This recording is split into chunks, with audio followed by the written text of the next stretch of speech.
हाँ, सबसे पहले मैं एक्चुअली मीरा मिश्रा जी का धन्यवाद करूँगा कि उन्होंने जो है बहुत बड़े मंच पे कई विद्वानों को मौका दिया है और विशेषकर तिथि शास्त्र के बारे में।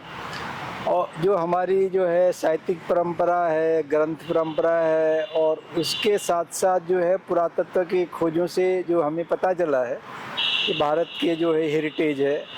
और जो हमारी परंपराएं हैं उसके क्या हमारे पास जो है अवशेष बचे हुए हैं।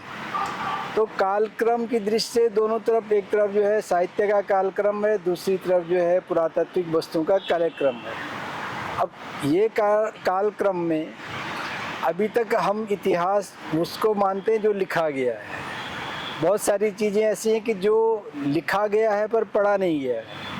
तो इसलिए हम उसको इतिहास में शामिल नहीं करते हैं, पुरातत्व, खास करके पुरातत्वविद। अब ये एक बड़ी अच्छी बात मुझे आज जानने को मिली कि भाई हमारी जो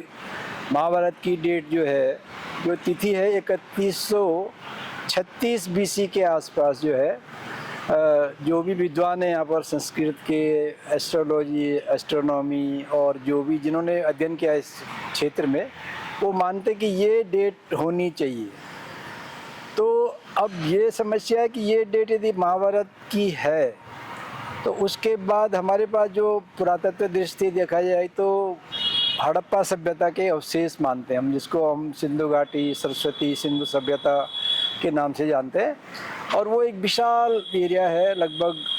13 लाख वर्ग किलोमीटर क्षेत्र में फैला हुआ है। उसी में आपके सप्त सिंधु भी आते हैं, पंचनद प्रदेश भी आता है, और उसमें आपका गुजरात, राजस्थान, सिंध, पंजाब, हरियाणा, वेस्टर्न यूपी, ये सारा शामिल है। अब इतना बड़े पटल पे, भूभाग पे एक सभ्यता विकसित हुई, उसमें नगर पैदा हुए, बड़े बड़े महानगर भी हैं उस समय की दृष्टि से देखें तो।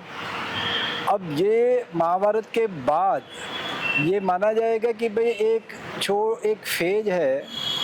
कि जो मैच्योर फेज तक आने के लिए, मैच्योर जो हम मानते हैं 2600 बीसी के आसपास, वो आगे भी जा सकती है, इसमें कोई दो राय नहीं है। तो लगभग महाभारत के बाद भी एक समस्या फिर होगी, भाई अचानक क्या हुआ कि इतना डेवलपमेंट कैसे हो गया, इतने महानगर कैसे विकसित हो गए, और इतना मतलब जो रिसोर्सेज कहाँ से आए होंगे, उसके पीछे कौन रहा होगा। एक बहुत सारी चीज़ें हैं, और यदि महाभारत की डेट हम ये मानते हैं तो उसके साथ हम कह सकते हैं भाई अर्ली हड़प्पन जिसको हम मानते हैं अभी, उसमें जो परंपरा आपकी मेहरगढ़, नौशेरो और कीर्थारेंज के तलहटी में बसने वाले लोग जो है,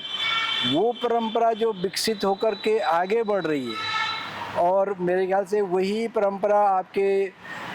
आपके जो लोअर गंगा वैली में, मिड गंगा वैली में चल रही है, वहाँ भी जो है अर्ली सिविलाइजेशन है। तो ये सारों का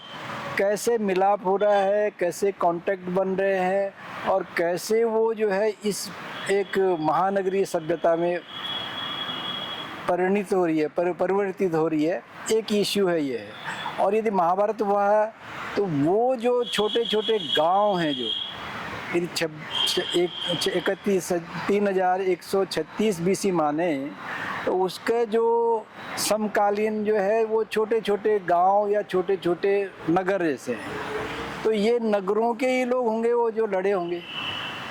और ये लड़े मेरी दृष्टि से, मतलब यदि महाभारत का यदि जो महाकाव्य है उसकी दृष्टि से देखें, और जो लड़ाई का मूल है, लड़ाई का मूल इसमें एक्चुअली जो है ज़मीन है और पानी है। तो क्या इसमें कुछ ये जलवायु परिवर्तन का कुछ योगदान है? उसकी वजह से लोगों को जो है ज़मीनों के लिए ये सब झगड़े हुए हैं। तो ये बड़े प्रश्न हैं कि जिनको पुरातत्व और जो है कि जो साहित्य के जो वर्णन है, जो उसके रिकॉर्ड है, इनको दोनों का एक जो है संगठित प्रयास हो,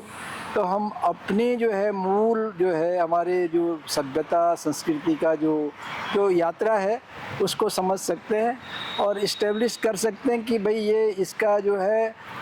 जो उत्पत्ति जो है, ओरिजिन जो है भारत में ही है, कहीं और कहीं से नहीं है। क्योंकि हमारी इतनी पुरानी परंपरा और जगह कहीं है नहीं।